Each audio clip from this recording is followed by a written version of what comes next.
And we're back. We talk over Bazelgeuse. Monster Hunter World. Edition. What? Star Wars edition. Oh god. I don't know, man. I recently actually kind of got hit by that nostalgia bug for Star Wars. I saw the. I did too. A couple months ago, I went back in there and I got to talk to everybody. And Well, I didn't actually go back in the game though. I've actually uninstalled the game from my computer. oh, I've uninstalled and reinstalled it a couple times, but No, I just need to. I don't have any character in the Republic side guild, and that's where I stashed all my credits, and I need those. So I don't. You have to install it so you can invite me to the guild and make me master. Oh no. The Mickey Mouse Clubhouse. Yeah, I'm already guild leader on the Donald Duck Clubhouse. Oh, another reason you might care is they also started to make the rules for keeping a name even shittier. Oh yeah? Yeah, so now it doesn't matter if you are... So before, as long as a character was level 30, its name was sold. Its name was yours. Mm-hmm. So you didn't have to worry about that. Now, even if you are a preferred player, even if a character is over level 30, if you haven't logged in the last either 30 or 90 days, the name is up for grabs. I logged back in, and two of my characters were taken. Man, actually, two that I cared about. 7 total, just on that one server, which is really where most of my characters are anyway. Yeah. But, so I installed it so that I can keep logging in. I just keep logging into Riylo and Kate Beckinsale. I know that I'll have those forever, but yeah, it was a kid was making a mess in the house, and he pulled out like a bunch of like old like CDs and stuff like for games, and like one of them was the case for the Old Republic. And I was like, oh my god, like that game was so fun. That first was. Year. And like I don't know, they lost their way. They really did. They just kept not putting money into it. Yeah. They could have done amazing things.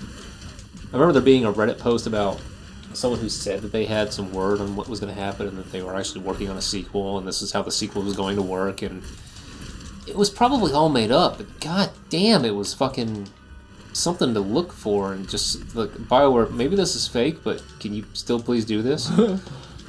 Yeah. I remember actually seeing a post like that where they were talking about how they were going to end the game, do Star Wars 2, and the way they were going to end the game and set up Star Wars 2. It actually looked a lot like what they ended up doing with the Shadow of Revan expansion. Okay. Which made me wonder then if like that wasn't what they wanted to do, and then someone said, yeah, but we're not doing it as a sequel. Like it's going to be just an expansion to this game because we're not going to dump the resources into making another sequel. A better engine would have been nice. The engine that we played on was fine, but it had a number of problems, including connectivity. But on top of that, it had issues with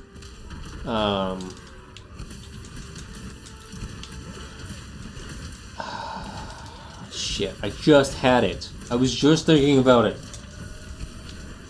I don't remember. Oh well. See, we did it. But yeah, no, like I was thinking about like I was doing the dishes the other day. I was kind of thinking about like how like if they could have done it over, or if I was in charge and doing it over, like what I would have done.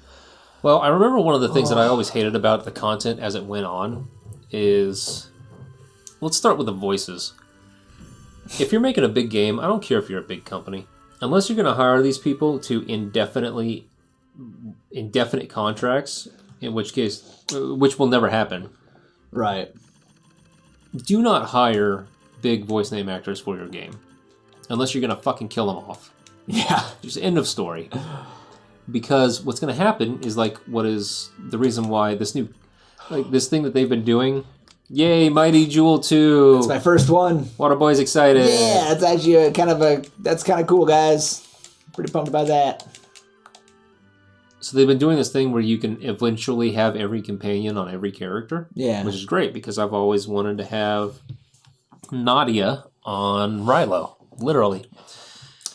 And problem is, they can't get the Nadia voice actor back. They can't get the Mako voice actor back, Lacey Chabert, because they're not going to pay for it. It's not like Lacey Chabert is expensive. She makes Lifetime movies. So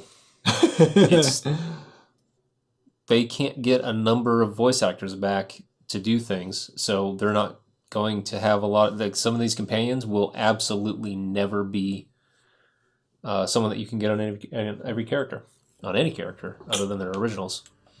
So it's really, really fucking shitty. Hey, the sexy chick with the French accent. So the voice actor thing is one. Think about the longevity of your game. If you're going to record more content, you need these people to talk again.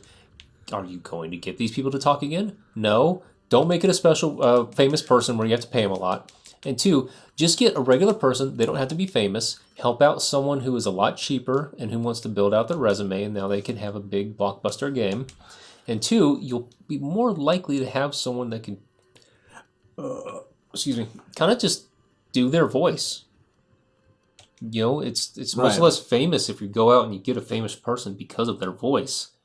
Just get someone who talks and is a good voice actor, has emotion, puts it into their speaking, all of that. So that way it's just, you can duplicate it again, and it's not that big of a deal if a voice changes. So that's just the voice aspect. But when it comes to the longevity of the game, what was the big point I was going to try to make? Shit. Shit. This is a good time to fuck that up.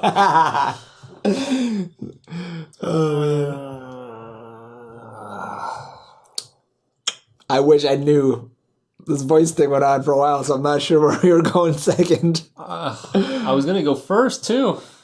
Did it have something to do with the various classes? No, it had to do with... Or how they combined storylines into, like, one? Oh, no. Here's what it was, but we'll talk about those things. Okay. After the initial release, the voices play into this. They stopped caring about your character. Your character didn't have a story anymore until the expansion that included Rishi. Which then you got like which was a cutscene. You got about a mission. You got about 2 minutes of character again. You have a mission that you do. Yeah. And that's it. So your character story never progressed. Therefore, your character relationship with companions never progressed. And getting new companions wouldn't mean anything because then you wouldn't be able to interact with them in any meaningful way. But on top of that, so yes, your character needs to keep progressing. Your character needs to have a story, which means you need to write 8 stories every time you do an expansion. Yep. But what they kept doing is that they stopped making 2 different versions of things so that the light and the dark could still be facing different enemies. Instead, they kept having us face the same fucking enemy. Yep. And on top of that, they eventually made it to where you were always teaming up to do shit. Yeah. They went incredibly lazy and cheap with it. And that's just fucking wrong. Stop doing that crap.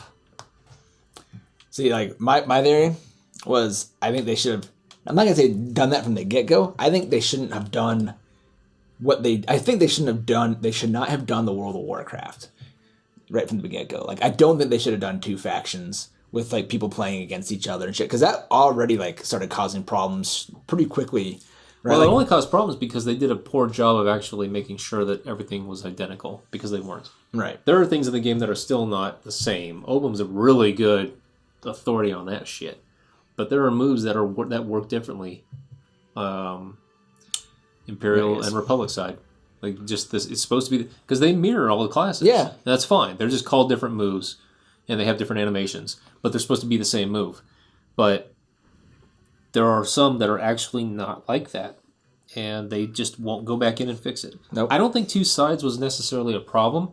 Because it gives a lot of grounds for the story.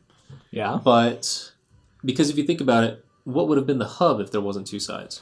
Where would an Imperial... Where would a Sith and a Jedi both go hang out where that was okay? A Hutt world? You would have had the hub be on a Hutt world or something? So, My thought. Which Nar Shaddaa actually would have been fucking cool. I love that goddamn planet. That would have been the place, actually. Nar Shaddaa, that is my favorite planet in the entire game. Followed closely by Coruscant. I don't know what it is. I love just a moon. The look in your face. I'm trying to think, okay, was that too nerd? No, it wasn't. There was another guy there's a guy that we know that we played cards with. We were at Robbie was having a birthday, and they were watching the second Hobbit movie or some shit, and every fucking goddamn time Evangeline Lilly's character came on the screen, or any time there was something that was different from the book, he would, okay, now we're doing this, even though it wasn't like this. And just, at some point, I've never called someone a nerd. But God fucking damn it. I said, oh my God, you fucking nerd. Keep whining about it. Oh, was this Justin? Yes, it is a generic dude name. Yes. It's just, it's just stop it. We get it. We know. But so what? It's actually, and it's funny too, because he must not watch comic book hero movies. Right? Holy shit. Because they deviate all the time. But and I will admit, I am a huge Tolkien nerd. I love Tolkien. But to be honest, I really love the Hobbit movies. And especially the parts where they deviated. Because to be honest, the Hobbit wasn't that long of a story. It wasn't. And I don't actually blame... Well, now we're getting into the politics of the studio versus Peter Jackson, and they want 3. Yeah, exactly. And so, he had to make 3 movies, though, and, the stuff that he created as filler to be 3 movies, I actually thought was good. I thought it was entertaining. I liked the storylines that they created. I actually kind of liked this, love story between this made-up elf chickie and... Orlando? No. Legolas? Oh, he's a dude. That's not a chick. No. You said between her and. Oh, her and. No, that's fair. I did. The dwarf. Oh, my God. Was it Feely or Keely? I can't remember. I don't know. It was one of them. But I actually liked that story. I thought that was cool. I thought it was entertaining. What would their kids look like? Oh, my God. I don't know if they could have kids. I've got this theory, actually, when it comes to fantasy. Because, D&D... Lord of the Rings, whatever, it doesn't matter. Humans can mate with literally anything, right? Half elves, half orcs. It does not matter. Harry Potter has half giants. Right? A human can bang anybody and have a baby. But can everyone else do it? We never see any hybrids. Right? You never see the elf dwarf or anything like that. Wouldn't those be interesting? But I think maybe the reason why they're avoided is because you immediately get into, are there politics and class systems involved here? Because that happened in the real world, and that was bad. So unless you want to start bringing up things like mestizos in the New World and stuff, you're gonna introduce that sort of sentiment, and I think that might be why people avoid it. Could be. I also think that the people who write this stuff don't actually think that much about science and biology and the nature of species. Not. Definitely not. I put a lot of work into the world that I'm building. Even the astrophysical stuff, I want to have a moon that has a moon. And I know that it's possible, but not for long. So what I need to talk to an astronomer about is it, an astrophysicist, is it possible on an Earth-like planet for this to happen long enough for all of these civilizations to have developed before the smaller moon gets torn apart? So, I care about that sort of stuff when I'm trying to build this world. Right. There's also another thing. We'll talk about it off that I want to share with you. I don't want to share just in case this becomes a property in some fucking way some year, but... I don't know. I put a lot of thought into it. But yes, you're right. The thinking about the science of this stuff. And so, you're right. Making it to where elves and dwarves can't mate, that makes sense to me. Same thing with even humans and anything. I don't think, at least in Lord of the Rings, I don't think there were any half anythings. But no, there absolutely were. In the books? Oh, yeah. Okay, not in the movies then. Well, never mind. Okay. So it's a little weird. I'm gonna get real nerdy now. Okay, we're gonna have to pause that real nerdiness. All right, guys. We will continue. When we come back, I'm gonna be talking about humans banging everything else under the sun besides humans. And maybe that'll last a whole episode, so it'll be a convenient way to name it, and then we can go right back to Star Wars, which is the first tangent that we... Oh boy, we are way off course. But for now, we are done talking. Bye-bye.